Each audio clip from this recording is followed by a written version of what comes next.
Jemi në Gradisht, pothuajse 3 dekada pas rënjes së regjimit komunist. Një muzikologe, një artiste artit pamor shkojnë dhe ritakojnë njerëz që kanë qenë të internuar dhe një farë mënyre kanë zgjedhur ta vijojnë jetën e tyre në liri në të njëjtin terren, i cili është një terren që ka shumë ndjesi dhe shumë nivele ndjesish. Me Mikaela Mingën, muzikologe, do të flasim pikërisht për këto ndjesi që shoqërojnë individin, njeriun, qytetarin, studiuesin, kur shkon të prek një terren që është i njohur, por ta shohë atë në një mënyrë krejtësisht të re. Mikaela, çfarë është Tempus Captum? Faleminderit për këtë bisedë. Tempus Captum është një kohë e kapur.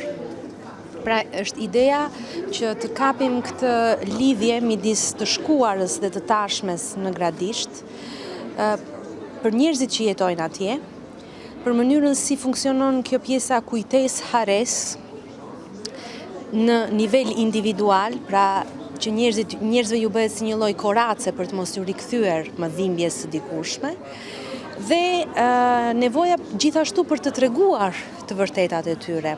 Atje edhe vetë njerëzit që jetonin kishin ato dallimet. Për shembull, familjet më të njohura që kanë jetuar dhe që janë konsideruar armiqësore, mbetën gjithë jetën të internuar politik. Domethënë nga 58-a kur është ngritur kampi deri në 90-ën. Ndërkohë që kishte të tjerë që ishin të internuar, pastaj fituan statusin e lirisë, kishte të dëbuar dhe kishte të lirë. Domethënë është një botë shumë komplekse, prandaj unë them që ishte një habitus. Është një habitus të cilin duhet ta zbulosh. Gjëja që mua personalisht më bëri përshtypje është që tani më edhe emri i atij vendi jeton vetëm nga ata që e jetojnë në përditshmëri, që i quajnë Gradisht ose sektor, nga ata që kanë jetuar aty, por në gjuhën zyrtare ai vend quhet tani më Ferras Naç. Pra dhe kjo është një tjetër element i kujtesë haresës që vjen me këto 35 vitet e fundit. Mikaela, po themi kjo ekspozit që ka edhe zë, edhe rrëfim, edhe imazh, edhe ndjesi, vjen në kuadër të javës së kulturës së Zvicrës dhe aktualisht gjendemi pranë Kishës Katolike të Rrugës Kavajës në një hapësirë kulturore që kjo kishë i ka dhënë një farë mënyrë qytetit. Dhe po ashtu dhe ky si objekt është mes kujtesës dhe harresës, sepse ka qenë kishë, ka qenë kino klub, por dhe është rikthyer si kishë dhe tashmë i ka shtuar vetes atë rolin kulturor që kanë patur kishat. 3 dekada pas rënjes së regjimit ne e shohim të shkuarën shumë ndryshe, ka të tjerë që nuk e shohin fare, ka të tjerë që nuk e pranojnë dhe ka të tjerë që relativizojnë, që thonë nuk kishte ose ishim mirë, domethënë ka shumë zëra të ndryshëm, por mua gjëja që më shqetëson është pjesa e reflektimit e para dhe e dyta kujdesi për të respektuar ndjeshmëritë e këtyre njerëzve. Ne nuk kemi munduar, nuk kemi qenë intruziv në qasjen ndaj tyre. Kemi respektuar, po themi, ato gjëra që ata kanë zgjedhur të mos i tregojnë. Kemi respektuar madje edhe persona që nuk kanë dashur të na përgjigjen, sepse e kuptojmë që nuk është e lehtë që ta bëjnë një gjë të tillë. Prandaj edhe qasja e imja, e Orestias, bashkëpunimi me Frank Livieron, i cili, si të thuash, dërton këtë lloj kompozimi me elemente organike, pa e transformuar tingullin që ne marrim prej atij, mendoj se është ftuese pikërisht për këtë lloj reflektimi. Domethënë synimi ynë nuk ishte që të bënim diçka të bukur. Synimi ynë ishte që të sillnim diçka reflektive. Uroj që ta kemi arritur një gjë të tillë. Kurse sa i takon pyetjes së vërtet më ngacmove sepse dashur pra dashur zgjodhëm një hapësirë që ishte pak ndryshe në sensin që nuk është një hapësirë dedikuar për ekspozita, por u transformua e tillë. Në të njëjtën formë u transformua edhe sektor Gradishta, nga një hapësirë e hapur ku dominonte asgjëja, u kthye në një kamp pune dhe një kamp internimi. Dhe edhe aty kishte një kishë e cila shërbeu si vend i mirë për të gjithë ata njerëz. Dhe edhe pse u shkatrua në 1976-ën, pikërisht të internuarit ndihmuan për ta rindërtuar sërish. Mikaela, sot vi nga një konferencë ku për fat keq mësova që e ardhmja e kampit të Spaçit ose burgut të Spaçit si muze është e paqartë për shkak të limiteve të buxheteve. Shpesh duket sikur nuk gjejmë mënyrën e duhur se si ta shohim dhe si ta dëgjojmë dhe si ta kuptojmë të shkruar, jo vetëm si dhimbje të tjetrit, po si një fat të popullit shqiptar, të vendit tonë, si një mënyrë për të mësuar diçka që duhet ta nuhasim që mos përsëritet. Ekspozita si kjo duket se na vën përpara një fakti të kryer. Ne tashmë duhet të mbajmë një qëndrim, duhet ta dëgjojmë, duhet ta kuptojmë. Pyetja ime është në fakt çfarë mund bëj arti që shoqëria të jetë më e ndërgjegjshme, që sistemet politike edhe të shkuara mund të rikthehen për aq kohë sa ne refuzojmë t'i shohim për atë që ishin. Pyetje shumë e bukur. Unë mendoj që nuk duhet të mungoj asnjëherë qasja reflektuese dhe njohëse. Do me thënë, për të ndërtuar këtë punë, na është dashur që të shfletojmë arkiva, dokumenta arkivore, libra, botime. Është ndërkohë një dokumentar po aq i mrekullueshëm i Bujar Alimanit për zonjat që kanë jetuar aty dhe kanë emigruar në Amerikë. Në qoftë se kjo krijohet si një dije e shtresëzuar, nuk mendoj se mund të bëhen, po themi, lajthitje të këtij tipi që Spaçin është ende diçka e pastabilizuar. Sepse gjenden gjithmonë mënyrat, sidomos nga ana zyrtare, për të sjellë një vend kujtese për ta sjellë për publikun. Po marr një shembull, domethënë si vijnë gjërat rastësore. Pak para se të hapnja ekspozitën, shikoj një dokumentar për Liliana Segre, që është mbijetuara e kampit të Auschwitzit në Itali.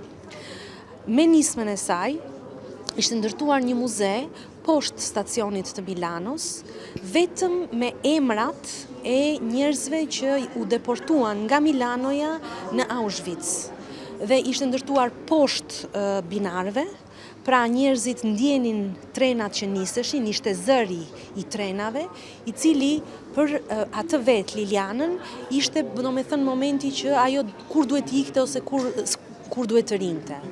Ishte një muze i ndërtuar komplet me mjete shumë minimale, por shumë kuptim plot. Dhe madje më bëri përshtypje komenti i drejtorit të Corriere della Sera, i cili tha, ky është vërtet një muze memorieje, po ky është dhe një muze turpi për gjithë qytetarët e Milanos që nuk hapën dritare dhe nuk i ndihmuan këta njerëz në ato çaste. Kështu që nuk është çështja që të ngrihen struktura, këta njerëz janë këtu, këta njerëz mund të regjistrohen, mund të dëgjohen zërat, jo thjesht të shkruen, sepse zëri është shumë i fortë në mënyrën si rrëfen. Dhe këto fare mirë mund të vendosen në atë vend, është një mënyrë për ta treguar. Ka mira mënyra, janë librat e Fatos Lubonjës që e rrëfejnë për mua Spaçin në një mënyrë të jashtëzakonshme. Janë rrëfimet që unë kam dëgjuar nga Sherif Merdani dhe që i kam mbledhur vetë pa pasur ndonjë synim specifik. Dhe i kam në mendje. Domethënë janë të gjitha mënyrat, mendoj unë. Një prej zonjave që ju keni takuar në Gradisht thot një frazë që mua më ngeli në mendje sepse në mënyrë pak a shumë të ngjashme e kam menduar dhe unë, por kur artikulon njëri që është internuar është sigurisht më i fortë. Ka qenë i përndjekur, përndiqet gjithë jetën. Po, ishte shumë e fortë si shprehje, edhe mua më bëri jashtëzakonisht përshtypje, është e regjistruar dhe tregon se sa nevojë kemi ne si shoqëri për ta kuptuar se ç'është përndjekja. Dhe për të kuptuar që akoma përndishemi në një farë mënyre nga ajo e shkuar. Dhe ka edhe një prelud. Çfarë është preludi i kësaj ekspozite, Mikael? Ka disa prelude, në fakt, klipe të vogla audio. Ai që dëgjohet në gjithë ambientin është një krim i Frenkli Vieros, i cili i ka ripërdorur materialet e regjistruara në mënyrën e vetë dhe kemi parasysh që kemi të bëjmë me një djalosh të brezit të ri që deri para se të njiheshim bashkë nuk e njifte këtë lloj realiteti, nuk dinte thuajse asgjë për të dhe që e mësoi hap pas hapi dhe që u përfshi në mënyrë shumë shumë të plot, edhe unë jam shumë e lumtur që mundëm bashkë me Oresian t'i hapnim këtë lloj, t'i krijonim këtë lloj hapësire, shumë i talentuar nga kjo anë. Ndërkohë që 4 klipet e tjera që dëgjohen audio janë rikrijime të materialeve të regjistruara në gradisht. Disa sjellin një lloj narrative, të tjera pastaj janë përzierje edhe të peizazhit tingëllor për të sjellë pikërisht atë çka ne kemi përjetuar, unë dhe Oresja kemi përjetuar aty. Aty brenda janë dhe zërat tanë, kuptohet. Nuk kemi bërë ndërhyrje, pra jemi munduar që ta mbajmë sa më organik regjistrimin, por duke rikrijuar si material, sepse janë orë shumë të gjata regjistrimesh, ndërkohë që këtu preludet zgjatësin diku 4 minuta, 5 minuta, domethënë për të dhënë ide. Ka dhe një fotografi që tregon shinat e trenit dhe tregon një lloj kufiri që nuk ka tela, nuk ka gjëmba, që ndërsa e sheh mund të duket si një hapësirë pa mat, por në fakt shënon një cak që s'mund të kalohej. Dhe këtë e thon zëra të ndryshëm, këtë e thon imazhet, këtë e thon edhe ajo që ne dim mbi atë periudhë. Si mund t'i interpretojmë, si mund t'i kuptojmë këto kufin që duken si hapësira, por në fakt janë pragje, janë ndalesa.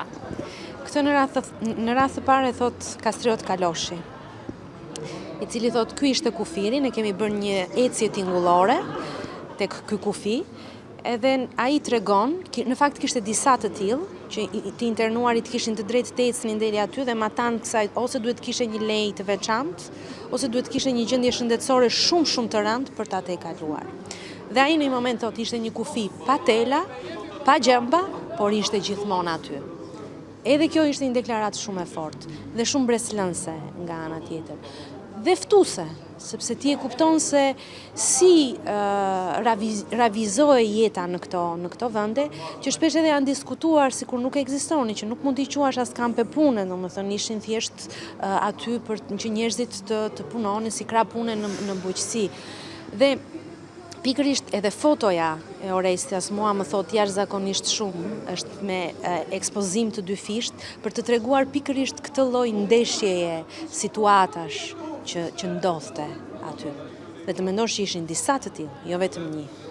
Nuk e di nëse ti do të kishe një mesazh mbi nevojën, jo detyrimin, mbase sepse kur themi detyrim duket shumë imponuese, nevojën që ne kemi për të kuptuar jetët e të tjerëve. Unë mendoj që ne kemi bërë një punë modeste.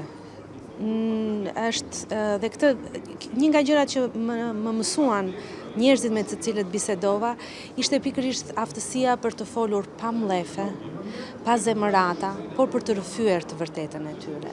Me thënë, e thash edhe në fillim të hapjes së kësaj pune, nuk pretendojmë të sjellim një gjë të bukur, por pretendojmë të sjellim një gjë që të krijojë reflektim. Dhe pse jo të pasohet edhe nga gjëra të tjera, të cilat gjithsesi marrin parasysh informacionin, pra nuk janë sipërfaqësore, por përcjellin një mesazh mbi një vend të caktuar dhe që e lidhin në një formë të caktuar për ta sjellë tek publiku. Tash, unë dhe Oresja mendoj që kemi bërë një punë të nxitur pikërisht nga ngacmimi që morëm nga ky vend. Uroj që të ketë edhe të tjerë që ta vijojnë, jo detyrimisht mbi këtë vend, po mbi këtë të shkuar për të cilën ne kemi shumë nevojë të dëgjojmë dhe të shikojmë. Faleminderit. Faleminderit ty.